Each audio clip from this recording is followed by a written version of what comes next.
Разрешите приветствовать вас на торжественных мероприятиях, посвященных 30-летнему юбилею Естественно-технического факультета Кыргызско-Российского славянского университета имени первого президента Российской Федерации Бориса Николаевича Ельцина.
В составе студентов 95-96 учебного года в уровне первых физиков и программистов обучались механики, метеорологи, горняки и энергетики.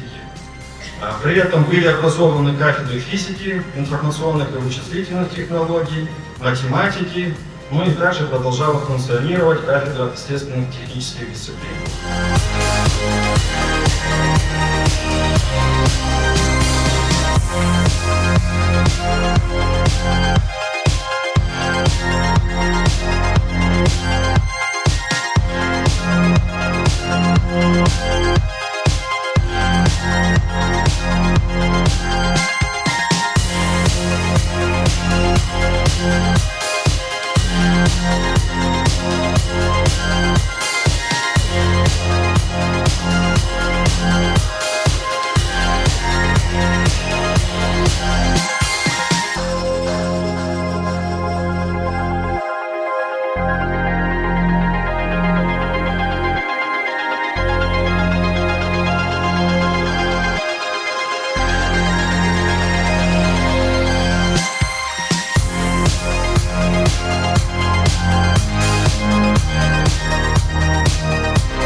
Вы первые, кто, собственно, внесли вклад в развитие кампуса в виде лабораторий. Вы первые, кто реализуете сетевые программы совместно с ведущими университетами Российской Федерации. Вы первые, кто участвуете в большинстве студенческих объединений, и по статистике мы это видим. Вы первые, кто думает о кадровом составе и о кадровом обеспечении вашего факультета. 30 это нормально. Это как раз хороший такой возраст, чтобы можно было двигаться вперед и дальше. А перспективы у факультета большие.